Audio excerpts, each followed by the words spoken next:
Good day, scabs.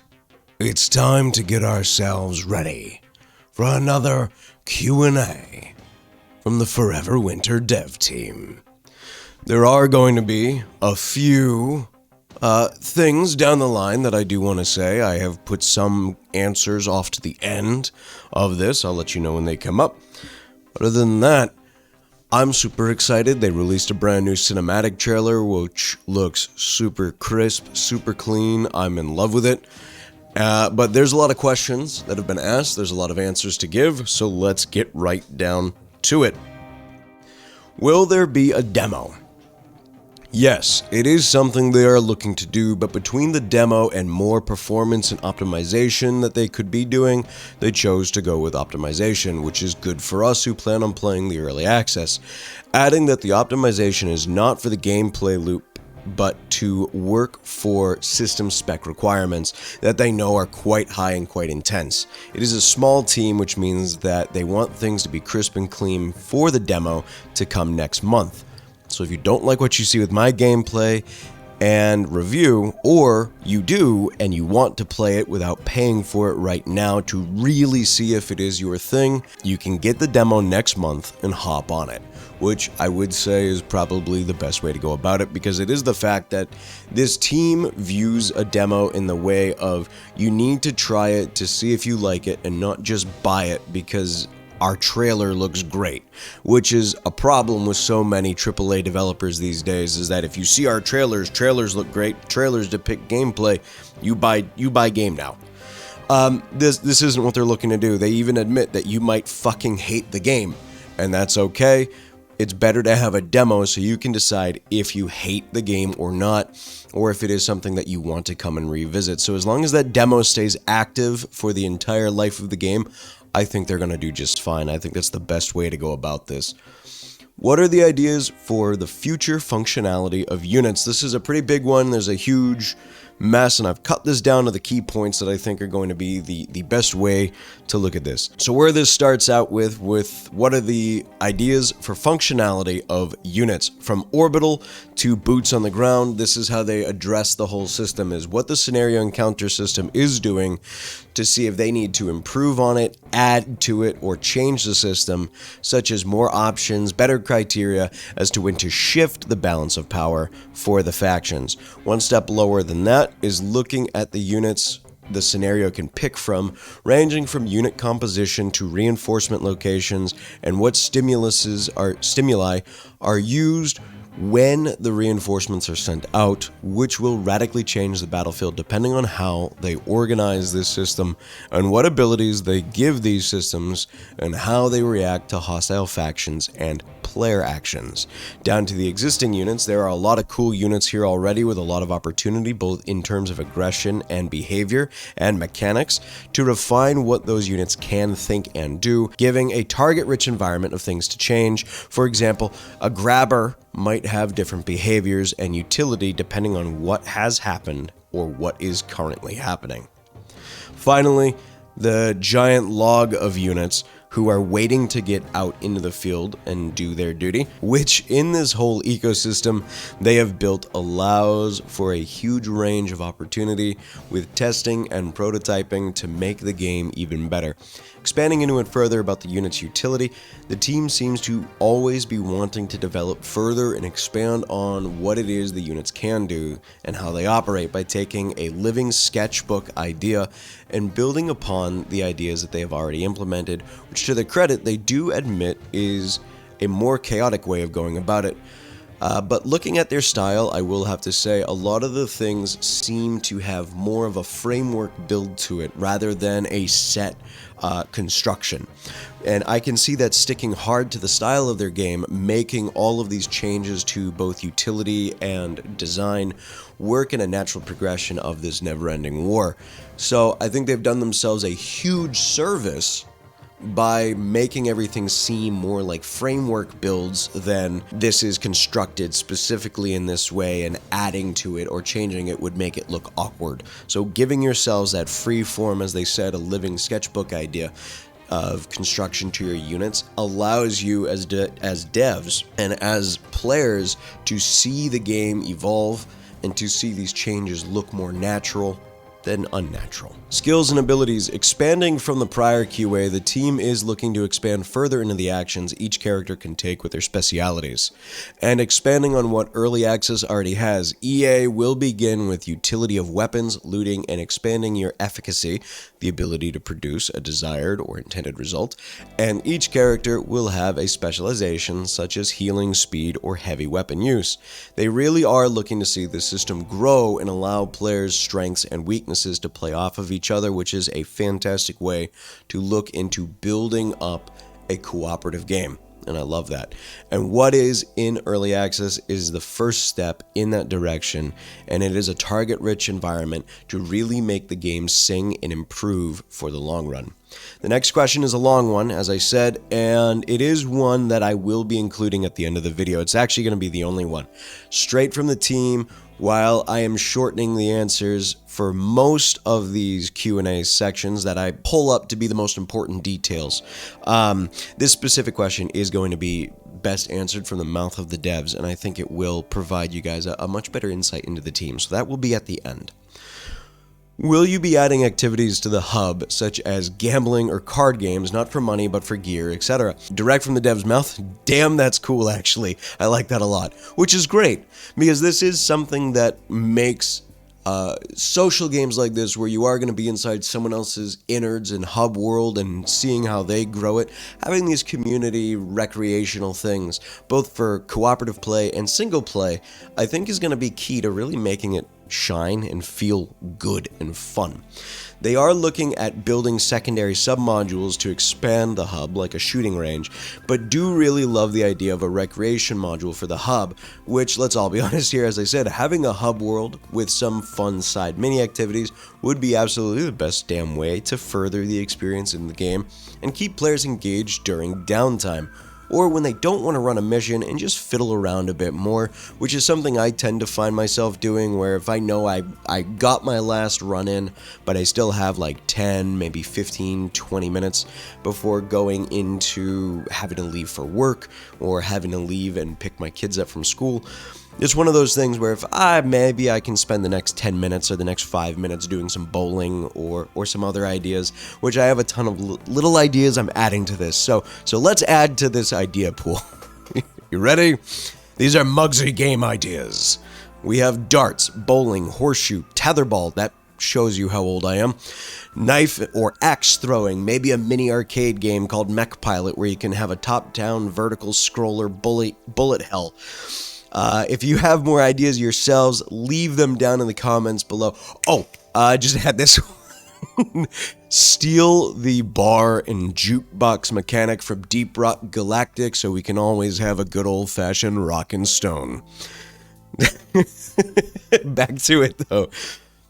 They do say that the game is pretty bloated right now for file size, but that does seem pretty fucking cool. Doing something like Name That Tune and Annie Up with restrictions on gear and goals, which if done right can make for one hell of a system that I would love to take part in myself. Both devs agree that growing the social co-op in the game and having a sense of competition and cooperation at the same time to have more fun is a great idea. So, from me, Big Chase the Light, who brought this question out. Smart question, like. Will we be able to suppress enemy squads? If I'm geared for fighting and a buddy is geared for loot, can I keep heads down while he loots and we can escape after? The short answer is currently no, citing Company of Heroes suppression mechanic as something that they do love, as well as Full Spectrum Warrior, but it does cause problems with the current system that they have called transference, where a unit you're engaged with can get off comms to a drone that will then have more units starting to move towards you in your direction. It would be a gnarly mechanic to implement, and it is something they would like to try, but is a system resource. They're happy to show off prototypes and testing, and if it looks cool, they'll keep it, but if it melts your rig, it isn't going to stick, and that is a fantastic mentality that they're not going to tell you, Todd Howard, to get a better system if something in their game starts melting your system. Man, what a shit fucking thing to say. It still irks the crap out of me. to this day, Todd Howard talking out of the left side of his fucking mouth. While the suppression doesn't exist, you can stagger enemies to hold a position, but guns are loud and reinforcements will be on their way. Ammo can only go so far no matter how good of a shot you are, and I do love that. How is progression handled in co-op? Can other players still make progress while connected to the host's hub? The short answer is yes. While you'll see the 3D space of the host, your stuff is yours as well as your faction rating. And the hosts is the hosts. You will still bring your gear and resources that you've accumulated back to your hub. Again, as from the week prior, all the things that you've developed in terms of your faction rating and your gear will affect you and only you, regardless of what the host has. You may be overcharged or just not sold to, depending on your faction rating and the host's vendors, so do keep that in mind. Can the drones in the game grab you? Yeah. And there will be more to these drones and creepier elements that are coming. Since friendly fire exists, can enemies take each other out with friendly fire? They tested this and ended up with fields of dead NPCs from them shredding each other, and some who have explosive munitions just devastating their allies, making friendly fire for players only right now. I am going to say on this, if the players get it, so shall the NPCs and vice versa. Regardless of the dead fields of enemy forces, it should be implemented because it would just feel cooler and a bit more natural to the world is to see that two forces clashing against each other do end up killing each other just because friendly fire gets in the way, and the clouds and the atmosphere that they've built up into the game clouding vision, causing friendly fire or fragging to occur. And I think it would be a much cooler mechanic to have, or they remove it altogether. And while they do say that enemy forces will stop shooting if an ally gets in their way, I'd rather them keep blasting if players get friendly fire. As I've said, as an additional way to die, so should the NPCs. This can also lead to griefing and bullshit play with more toxic player base, because not everyone is going to have the same mentality, and you will have people, look at Helldivers 2, who go and kill their allies just because, well, fuck you, and that's the way that they want to play. It's not a great mechanic, and that's why I've never been a fan of friendly fire in co-op games. I understand why they have it, and it seems they are taking player feedback very well, so it may be something that changes further down the line. Will there be an ability to remap keybinds and mouse inputs for people with a disability? You will be able to rebind the inputs, and while they haven't explored the mapping to assisted gaming devices, they hope it is one-to-one. Lads, if you have an assisted control scheme for your device and it works, post it in the comments when the game launches with the brand you're using. Might not be sponsored by these brands, but I will support accessibility so as many people can play this game as much as I can. I like the idea of more games having that accessibility, and so I want to make sure that everyone has the opportunity to play. And I'm not even associated with this. They haven't even given me a code. I'm not taking it to heart. Hey, it is what it is, you know? Let's make sure that everyone can play who wants to play the game. Can you pet the dog in the innards? Is there any plans to input more pets? We will explore that eventually. For right now, no, the gameplay does come first, but you will be able to in the future. Plans to add commands for the AI teammates so that when you're trying to sneak past an enemy unit and the AI companions decide to open fire. Two-part answer. Your orders are: follow me, go there, come back to me, and shoot that. There is a bug that they have fixed where you're trying to be stealthy and an AI brings all hell down upon you, which can end your run. The way it's going to work, if they are following you and it hasn't become hot, they won't draw aggro. But if you send them to rub noses with the enemy, combat will open up and bullets will start flying. And if you screw up by running down a hall and all hell breaks loose, the AI allies will support you then. Did you work with anyone past and present who have a military background? Yeah, they absolutely have. Mike Jones, aka Garantham, had advised them and gave them a ton of helpful feedback, not all of which they could implement at this stage. And they have talked with many veterans focusing on atmosphere and combined arms strategies. And because a lot of their combined arms are fictional, they had to really kind of figure out ways to make that work together. And so they are looking to do more cooperation, more feedback with veterans in the field, past and present conflicts, and to make that more of an engaging experience within the game and make it feel better within the atmosphere. So I do love to see that, and I hope they continue with it well, because it is making the game very unique in what it's looking to achieve. Are there any plans on implementing a persistent first-person mode? Probably not. There are a lot of perfected versions of the first-person scav combat, such as Tarkov, and they are sick, and they don't feel as if they have much to add to that. Adding that to give the feeling of spatial awareness needed for a co-op third-person and first-person hybrid is the way to go, but if they were PvP, it would be a completely different conversation. But also showing a love for the character models that they have created and wanting to see them in action, they are looking to explore a shoulder swap mechanic as well that will make for a better experience to the rig sizes and keeping your head on a swivel. Myself personally, I love shoulder swap in all games. I'm an ambidextrous shooter myself, so I do prefer being able to shoulder swap.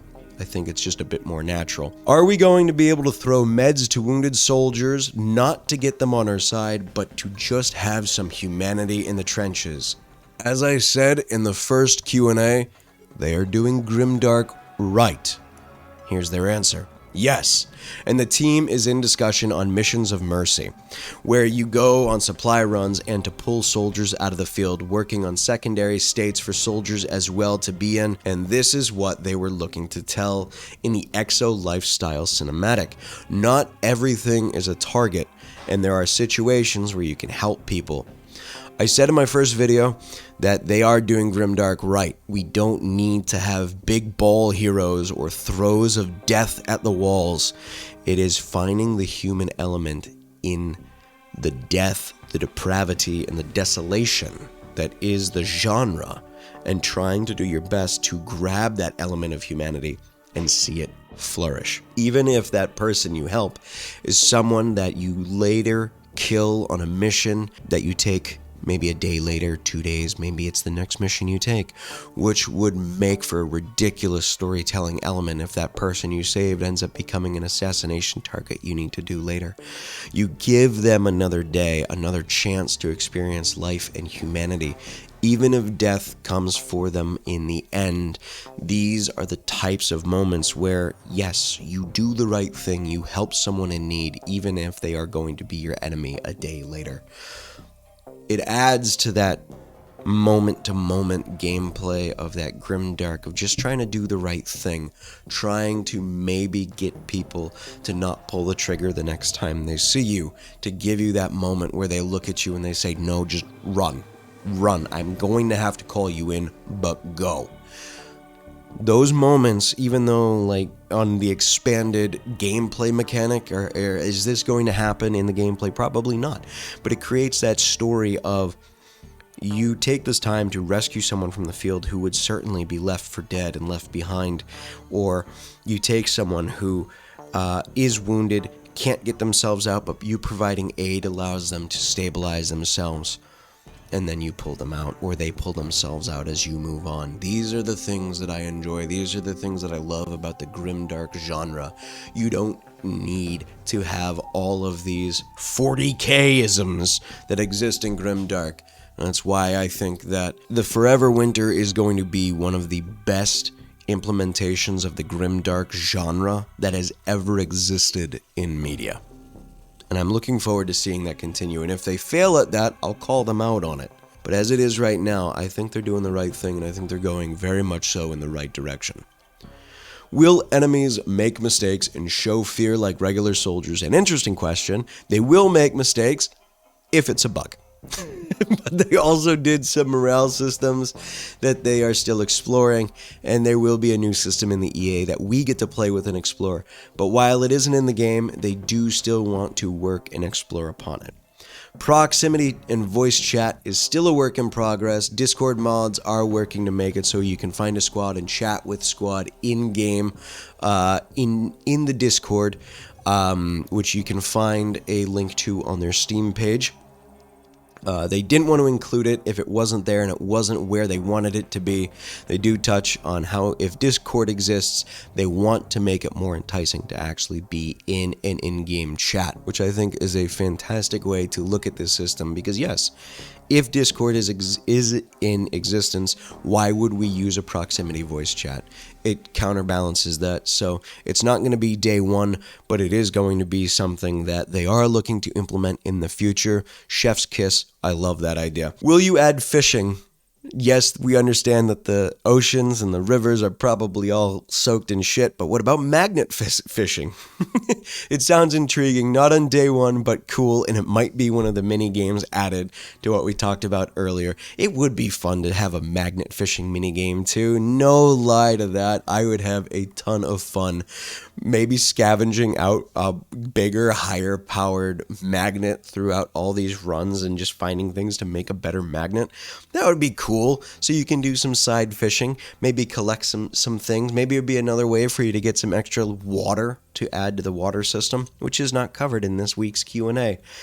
That is it, though, for the end of this week's Q&A.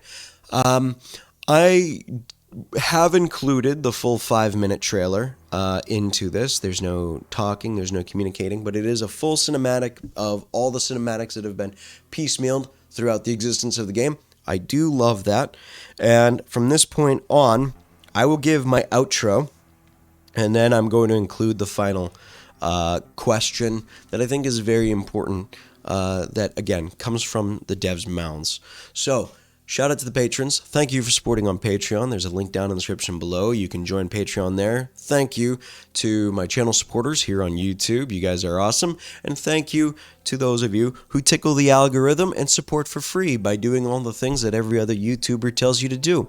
I look forward to you joining this community. I look forward to playing with you. And please, go and join the Forever Winter Discord. Go to their Steam page. There's a link down in the description for the Steam page. I'm not sponsored by them, but go and join their Discord if you want to play this game, if you want to see more about it, and if you want to be a part of the community there. Take care of yourselves, lads.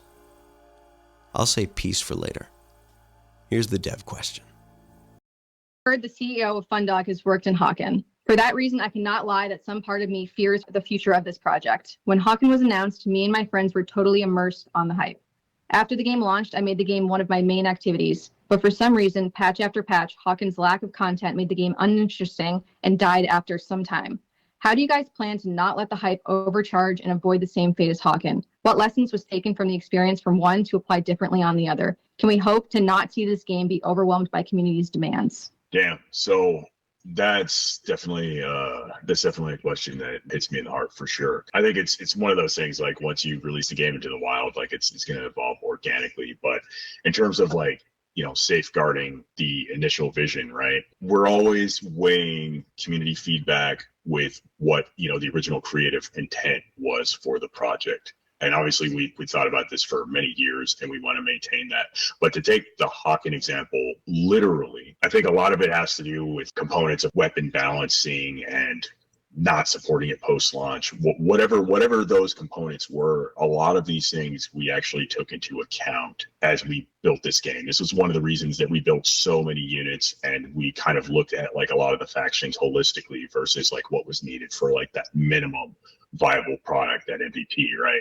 We built it that way specifically so that we could support it like post-launch and organically grow it while introducing new components of the lore, while introducing new maps, while introducing, you know, new mechanics, and just basically, you know, looking at it as like more of like an additive process. And I could totally see if we introduced things like weapon jamming that people could freak the fuck out and be like, I hate this game, I never want to play it again. And then there's other people that remember Far Cry 2 that would be like, I fucking love this is sick, right? And I think it's really just trying to be in the spirit of like, this was supposed to be like the equivalent of a living world, or I mean honestly, like a lot of our memories from like really vibrant, you know, mod scenes, you know, back in like the early 2000s. I mean, you know, I know Guy has a lot more trigger time on that than me, but it was just it's very much the Wild West where you kind of want to organically build it And I think the community is going to be hugely important in this. I mean, I think that's going to make it the best game it can be. And in a perfect world, we see all sorts of really cool shit, some really cool mods in the future. You know, like we get some really good feedback